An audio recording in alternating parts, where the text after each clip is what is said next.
Tonight, you're going to hear events that still don't make sense. People notice small details and realize something was watching them long before they understood why. This isn't fiction. These are warnings. Let's begin. Story 1. The Last Ride Home. Sam had been driving at night for almost 2 years. He preferred it that way. Fewer passengers, quieter roads, less conversation. The city felt different after midnight, like it belonged to someone else. At around 2 a.m., his phone buzzed with a new ride request. The pickup location made him pause. There were no nearby buildings, no shops, no homes, just a stretch of road between two unlit areas of the city, a place people didn't normally stand at night. Sam almost declined the request. Then he noticed the payment. It was unusually high, much higher than normal, enough to cover fuel for the entire night. He told himself it was probably a late-night worker or someone whose car had broken down. That explanation felt reasonable enough. When he arrived at the location, the road was completely empty.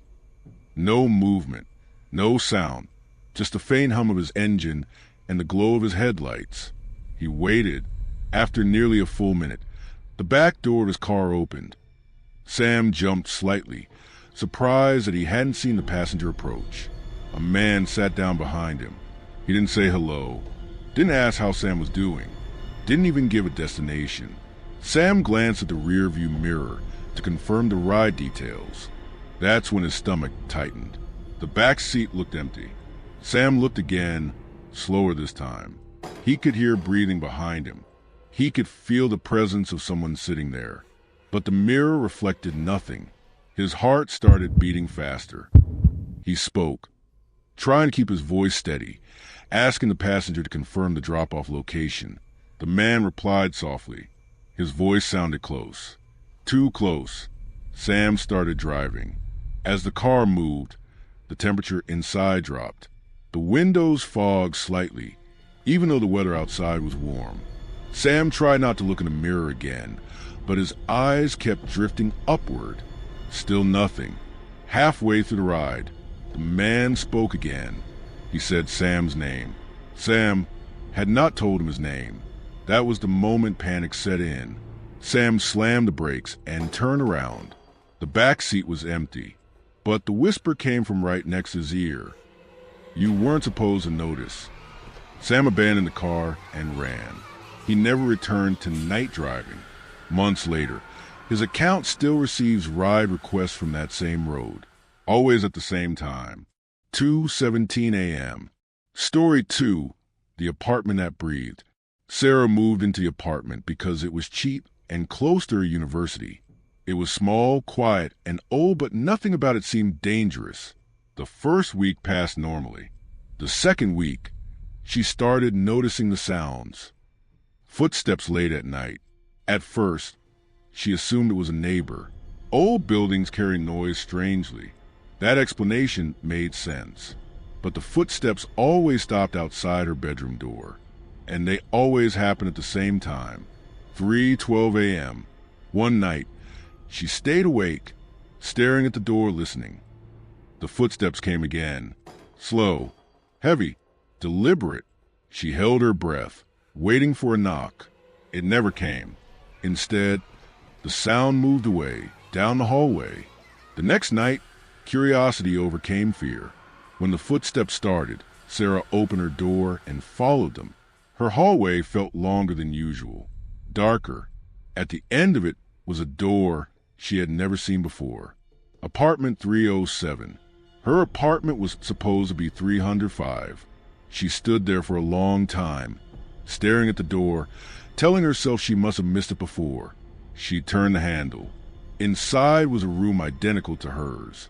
Same furniture, same layout, same scratches on the desk. And the mirror.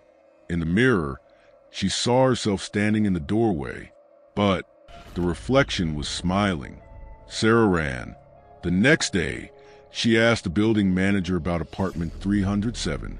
The man looked confused. He pulled out the building plans. There was no apartment 307. There never had been. Sarah moved out that week. The footsteps continued for 3 nights after she left. Story 3. The Invisible Guest. James had always loved living alone in his quiet, top-floor apartment. It was small, tidy, and calm, exactly what he wanted after years of noisy roommates. He enjoyed the solitude, but that sense of safety didn't last long. One evening, while relaxing on the couch with a cup of tea, he felt something brush against his shoulder. He spun around. Nothing. The apartment was empty. He tried to convince himself it was just a trick of the light or a draft, but the feeling of being watched lingered. Over the next few nights, small things started happening. A book that had been on the table would be on the floor. A cup he left on the counter would appear on the other side of the kitchen. His jacket, carefully hung on a chair, was moved slightly to the side. Nothing huge, but enough to unsettle him. Then came the whispers. At first, soft and almost indistinct. Over time, they became clearer, calling his name in a low, rasping tone. James. The presence didn't just whisper. It watched. It lingered in the corners of the room, moving in ways he couldn't see.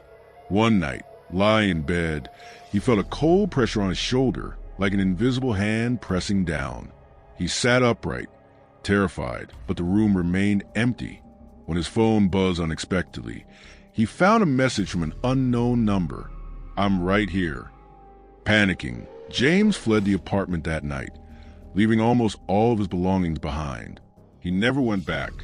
Months later, a postcard arrived at his new place. No stamp, no return address, only the words typed in bold. "I waited for you." Even now, James never sleeps alone. And sometimes late at night, he swears he can feel the presence in his new apartment, lingering silently just beyond sight. Even when the lights are on, even when you tell yourself you're safe, sometimes the things that watch you don't leave.